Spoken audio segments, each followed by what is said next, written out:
ശരീരമൊക്കെ നോക്കണേ മോളെ, നന്നായിട്ട് തന്നെ നോക്കണേ. അതൊക്കെ അമ്മയുടെ മോളോട് പറയേണ്ട കാര്യമില്ലമ്മേ. ഭക്ഷണത്തിന്റെ കാര്യത്തിൽ പോലും ശ്രദ്ധിച്ചോളാം.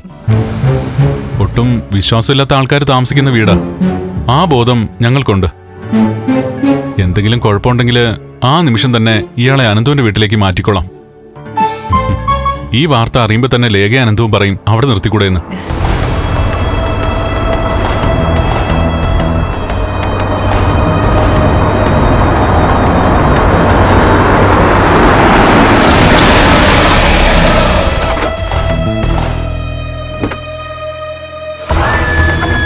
ആ, ഒരാളെ കൂടെ കാണാനുണ്ടായിരുന്നു. ആ ആളും എത്തിയല്ലോ. അതിനു മുൻപ് പോട്ടേന്ന് കരുതിയ ഞാൻ ധൃതി കൂട്ടിയത്.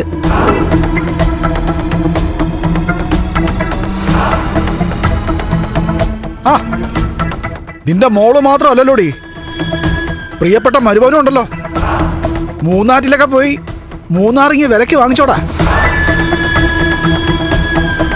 അവിടെ 0 ഡിഗ്രിക്ക് താഴെയാണെന്നൊക്കെയാ ഇടയ്ക്ക് വാർത്തയിലൊക്കെ പറയുന്ന കേട്ടെ. ഇവളങ്ങ് ചെന്നതോടെ തണുപ്പുരുകി കാണും, ചൂടങ്ങ് കൂടിക്കാണും.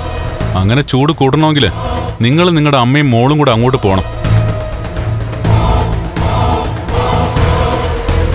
എന്തിനാടാ ഇവളെ ഇങ്ങനെ കെട്ടി എഴുന്നള്ളിച്ചുകൊണ്ട് നടക്കുന്നേ? ഇവള് നിന്റെ ജീവിതത്തിലേക്ക് വന്നതിന് ശേഷം നിനക്ക് എന്ത് മെച്ചം ഉണ്ടായിട്ടുള്ളത്? ഒരുപാട് സംസാരം നിങ്ങളുടെ അമ്മയുടെയും മോളുടെയും ഭാഗത്തുനിന്നുണ്ടായി. അതൊക്കെ കേട്ടിട്ടാ പോവാൻ പോകുന്നത്. എങ്ങനെ പറയാതിരിക്കൂടാ? എന്റെ കൊച്ചു ബന്ധം പോലും വേണ്ടെന്ന് വെച്ചിട്ട് ഇവിടെ വന്ന് നിൽക്കുക. അവക്കൊരു കുഞ്ഞ് ജനിച്ചിരുന്നെങ്കിലേ നിങ്ങൾക്ക് രണ്ടിനും അതിനെങ്കിലും ലാളിക്കായിരുന്നു. അതിനുള്ള അവസരം പോലും നിങ്ങൾ രണ്ടും കളഞ്ഞു വിളിച്ചില്ലേ? ഞങ്ങളാണോ അത് കളഞ്ഞു വിളിച്ചത്? ഞങ്ങൾ കാരണമാണോ അവക്ക് അവളുടെ കുഞ്ഞിനെ നഷ്ടപ്പെട്ടത്?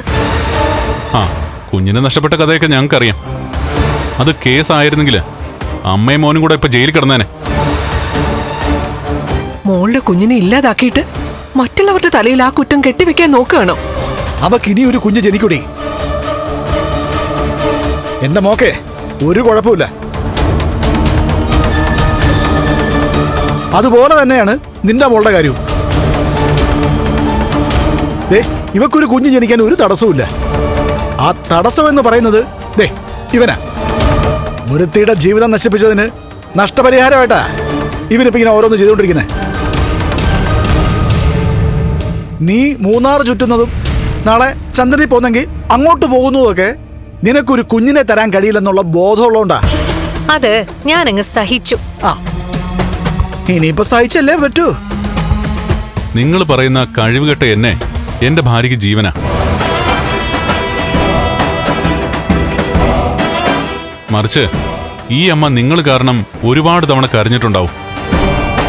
മഹിയുടെ അച്ഛനെ നഷ്ടപ്പെട്ടപ്പോ മറ്റൊരു കല്യാണം കഴിച്ചതിന്റെ പേരില് സ്വയം ശപിച്ചിട്ടുണ്ടാവും. അത്രയ്ക്ക് മനസാക്ഷി ഇല്ലാത്ത ഒരുത്തനാടോ താൻ. നിർത്തടാ. എന്തിനു നിർത്തുന്നത്?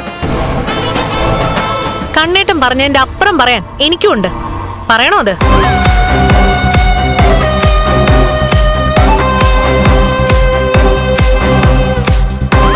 കൂടുതലാരും സംസാരിക്കണ്ട. മോൻ പറഞ്ഞത് 100% സത്യമാ.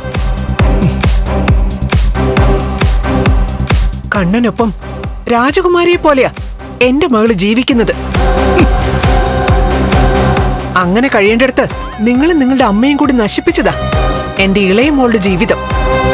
എന്നിട്ട് കൂടുതൽ പ്രസംഗിച്ചാ ചിലപ്പോ ഞങ്ങളുടെ നാവിലും പിഴവ് സംഭവിച്ചൊന്നു വരാം.